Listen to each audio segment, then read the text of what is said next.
way that you all have sort of looked at this as an overarching deal. What does that change in the offseason, if anything?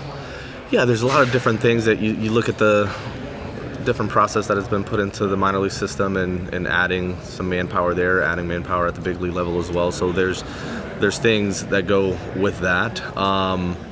It doesn't change a ton other than there's a lot more conversations based on a lot of moving parts and what does it look like in each one of those scenarios. So, but again, he's done a really nice job of not only communicating with me but with our staff and our players so that there's clarity all the way throughout. With the facility being where Yeah. it is right now, how much is that? That's tough, right? I mean, but it's part of it, and we'll benefit from it once it's up and running.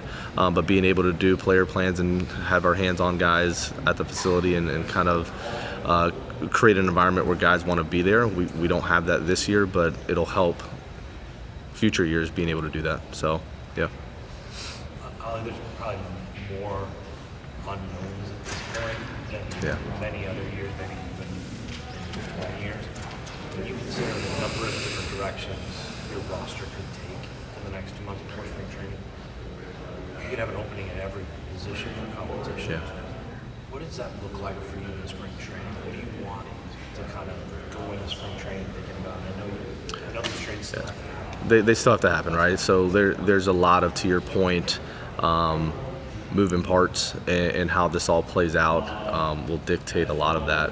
I think the most important thing you can do during this time is communicate clearly and over-communicate, and with the staff, but also with the players. And Chaim has done a nice job of reaching out to certain guys and making sure that there's clarity to that, and they understand what we're trying to do and what some of the possibilities are. As a staff, you prepare for all of it. So as we get closer and we start to kind of really understand what it looks like, it'll help. Yeah. Do you see a scenario where there isn't an incumbent and you just kind of have competition almost all over? It's a good thing, yeah. I mean, having competition all over the place is ideal, and having the depth to be able to do that is ideal. That's when you're good, so, yeah.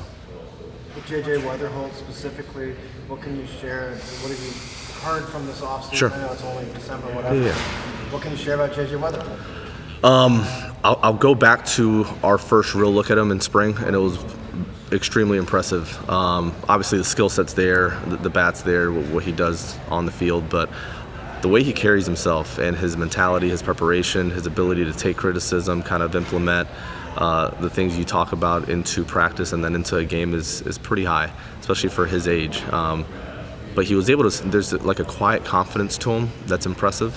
And he was able to slow the game down for being up there for the first time and wanting to impress. He was able to slow the game down extremely well. So those are the things that stand out to me, even more so than his skill set. But you combine that with his skill set, and it's easy to get excited. Yeah. When you look at JJ in the short term positionally, where does it look like? Just more so, I would think of it a little different. Just having the ability to play different positions, because it's harder to understand how this is going to all shake out. Yeah.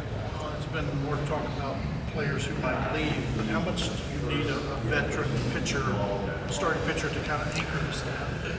Yeah, a couple different ways to look at that. Chaim's been clear about wanting to add another one, and who that is and what that looks like, and kind of the resume that comes with that is an unknown at the moment. But what you try to do in the immediate is have conversations with the Liberators and the McGreeveys and allow them to take that next step in their careers, not asking them to do more than they need to, but what it looks like to look more than just outside of yourself, and make sure that others around you are getting better, and both of those guys have the capacity to do that. So you're just continuing to kind of build those type of qualities and challenge guys in that direction. Yeah. As you go through what you went through last offseason with Nolan, Sure. does that make it easier with the Donnies and the Olsen, people whose name are kind of being bandied around? They want to make sure that they're communicated with and they're cared for. I mean, just like anybody else, take this industry aside, like that's what you want. You want to make sure that you've done life with them for several years, and they want to make sure they're cared for and that they're communicated with, and that's the easy thing to do. So even in talking to Donnie yesterday, man, his head's in a really good spot. He's preparing extremely well. He feels good about where he's at, and he's handling. I mean, there's a ton of noise around. Is he going to be with us? Is he going somewhere else? He's handling that really well. He's a pro about it. So those conversations have gone really well. As you continue to grow as a leader and a manager, heading into this year, you always say you're playing to win the World Series because why else would you put on a uniform? Sure. But clearly there's going to be some young players and Absolutely. such. Can you describe kind of whatever you'd call this, like the give and take, balancing the whole thing? It is a good balance, and the one thing you can't do is get frustrated with progress as you're trying to get to where you show up every day and you know you're going to win. And there's a progression to that. Our staff have all been in player dev and understand what that looks like and are passionate about that. So there's an urgency to win, and there's a standard that we'll keep, but at the same time you can't get frustrated if you're not getting the immediate results that you're looking for out of certain young guys. You got to stay head down and make sure that they feel supported. They understand what this looks like as well. So there is a balance to that. Yeah. One of the trades you guys have made already was Sonny Gray of the Red Sox. In your time with Sonny, what did you like about getting to know him as a person and having him as a starting pitcher in your rotation? Yeah, I liked having Sonny a ton, man. Even in talking to him after we made the trade, this is a guy that competes really well, prepares on a completely different level. I think back to the first bullpen he threw with us in spring training, just the intentionality behind it. He allowed others to see what it looks like to prepare extremely well, and then a lot of those young guys started to mimic it, which is what you want in one of your leaders. So I love the way he prepared and the way he competed, and gave you everything he had every time out. He communicated extremely well with me, so I enjoyed my time with him. Obviously, it fits what we're trying to do here in building for the future and getting some control in Fitz and Clark's with high upside there. So sad to see him go, but it fits what we're trying to do. And again, I'll say Chaim's been clear on what it's going to take. Yeah. From a fun storytelling standpoint, you mentioned on the radio that you had dinner the other day with Victor Scott and Mason Wynn. Is that correct? Yeah. What can you share about that? Yeah, we were at AP's event, at Albert's event, and Mason was there, and we got to spend a little bit of time together. And Vic was there as well. And it was good. It's always good, kind of being able defense, to. Both of those do a nice job with defense, but no, it was just good to spend a little bit of time with them, understand where they're at, how they're thinking about things, and both of those guys are going to be a big part of what we do moving forward, man. But they're locked in to what this looks like and what's needed. So I enjoyed my time with them for sure.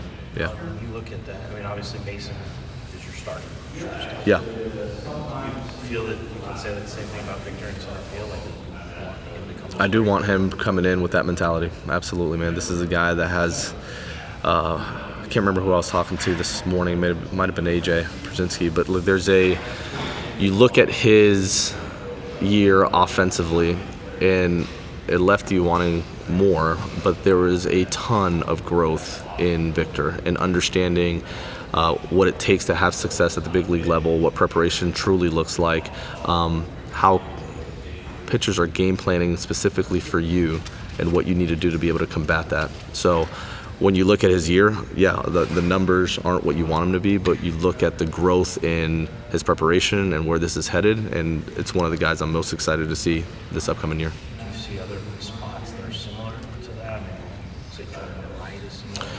Yeah, but different, because he's already experienced not having success going into an off season, kind of repeating and making adjustments at the highest level. So he's at a different spot in his career compared to Vic. I'm equally as excited though. The conversations with him, if I were to put it in a nutshell, I think there's a level of maturity with Walker that is positive, where you're able to have a little bit more direct criticism and the way he's receiving that, and then being able to verbalize his side of what he's comfortable with, not comfortable with, and the adjustments needed are different than a year ago.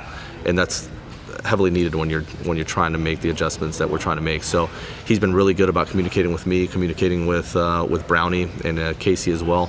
But I would say there's a different level of maturity in how he's preparing and communicating. Yeah. You talked to McGreevy and Lipitor, you mentioned that. Is it a part of challenging them, telling them we need you to go from here to here to there? It's personality driven too, and they're not the only two, because you're doing the same thing on the position player side, and you're just challenging guys to take that next step in their career. But they both have the leadership qualities and capacity to do it. The last thing you want to do is have them focus on something that might be more than is needed. So you're careful about that, but our staff does a nice job with that. And both those guys have the capacity, though. Yeah. Ollie, what do you credit to Matt Swanson's emergence last year? Man, first word that comes to mind is just confidence. This is a kid, like, he truly believes in his stuff. He's coachable, but he's also very confident in what he's bringing to the table. He was put into some situations that were challenging, and he never wavered. Like, he took the ball, the game didn't speed up on him, and it was impressive to be able to do that first time up at the big league level. So a lot of it is just his overall demeanor of closing games in the past and being able to take the ball in high leverage and still deliver. Yeah. Is there anything he did, because he kind of gradually seemed like went into high leverage, was there one thing he did that made you think? No, you just continue to kind of monitor their overall demeanor of when you do put them in a situation that may be a little bit more higher leverage than others, and how they handle that, whether it goes well or not. Sometimes when it doesn't, you actually gain a lot more intel, and he did a really nice job with it, so you continue to trust him. And then there's times in the season where your high leverage guys just aren't available, and you're forced to see what he's got in a real spot, and they do well there, and you continue to trust it. So combination of those things. Yeah. What does Gorman's whole season look like? I mean, he's a guy who had some time, a lot of time at third, needs to be a little more mobile. What is his whole season look like? Exactly that. Working on the mobility and making sure that his body's in a position. We were able to navigate the back a lot better than previous years, but to be able to actually have the agility needed to play defense, but also in conversation with him, I mean, he'll tell you where he felt like he went to the extreme on being able to get the ball in the air and hit homers, and finding that combination of hitability and power is important. An example of this, but what you were saying about like Green or Sure. and the conversation you're having with them, they both know they're coming in as starters, and you're looking to kind of grow in that rotation. With guys like Gorman, who other factors will be in play for like where he plays. Yeah. What are those conversations like this winter? But also, since everything now is like 12 months of the year, which is 24/7 preparing for spring. It's not like a ride in spring. Yeah. What do you say to the guys who maybe there is a little bit of unknown where they fit? We've been in this position. I mean, if you think of last year with Nolan and the conversations around moving him, there was that conversation of, hey, Gorman, be ready to do a combination of things, whether that's play second, play third, and that's no different. There's a lot of moving parts, and you have to prepare yourself to be able to do any and all of it. And he fits into that bucket where part of his preparation this offseason is ability to do that. Yeah. Do you have more guys in that bucket? Would you say in this winter? A year ago it was kind of hinged to Nolan. To one move. This year's a little different. This year it's Yeah. So we'll see. Still early. where's Herrera at for his recovery and where? Yeah, doing plyos. He'll start actually throwing here in a few weeks. He's done a really nice job. So we've built a curriculum for him, and I give a lot of credit to our staff in Go-Go, our catching coordinator, Pogie, Surf, Pierpont, Dusty. I mean, those guys all came together to put a really detailed curriculum together to give him the best chance to go into this spring training with a lot of confidence when it comes to game calling and the why behind everything he does behind the plate. So he's working at it. He is passionate about it. He's bought in, and he'll have the best opportunity to show what he's got back there. Do you expect him to be able to be full go and throw in one spring? I do, yeah. Do you feel for Lars at this point? Out of the boot, and kind of, it'll be a long process, but yeah, he's doing well and recovering well. Yeah.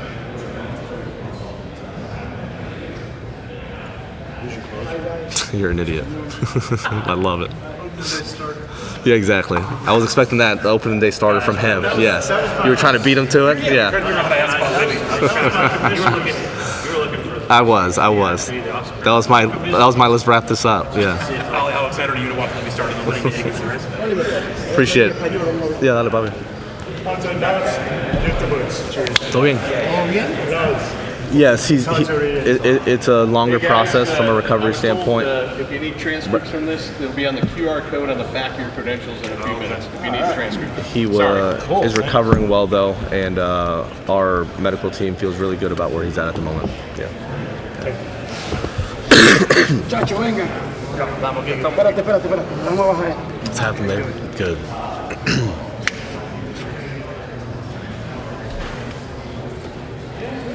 Para no canibalizarnos, vamos. Como para no canibalizarnos, preguntar al mismo tiempo, volverlo loco. Me va a volver loco, no, como quiera.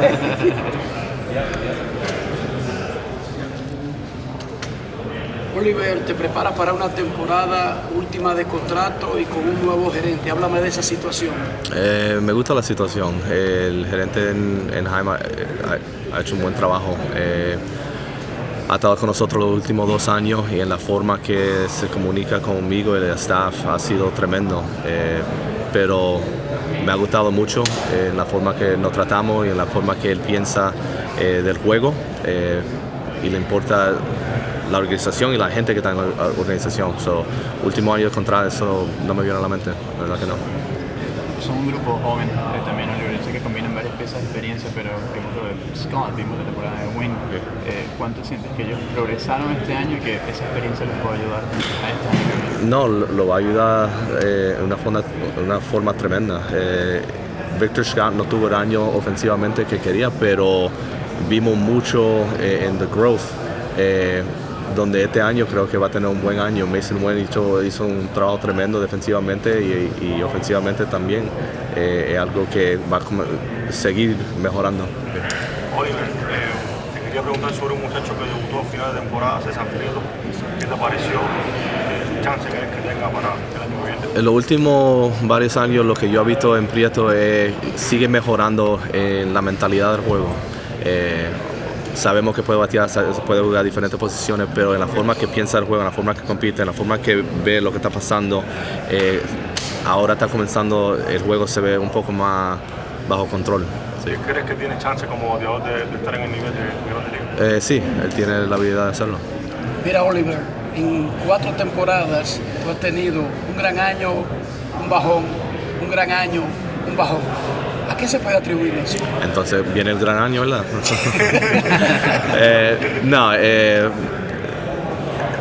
Nosotros estamos donde estamos como organización y Jaime ha hecho un buen trabajo en comunicarse que queremos ser mejor inmediatamente, pero vamos a tomar decisiones que nos va a ayudar en los próximos años, en el año 27, 28, 29. Eso es lo que me ha gustado, que tenemos eso en mente y lo vamos a hacer en la forma que se debe de hacer.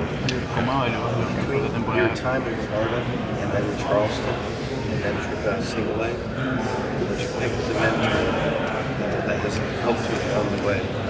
Man, I've had several in the game and out of the game that have really helped me in a lot of different areas. When I first got into the organization, it was coming through in the minor league system. Obviously, Mike Schill played a role in that. Mark DeJohn played a very strong role in that. Gary LaRocque played a strong role in that.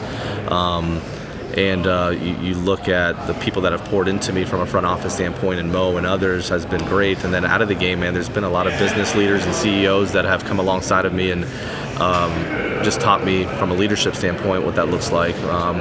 So I've learned a lot from guys in the game, but I've also learned a ton from just the business world and guys that have never stepped foot on a baseball field.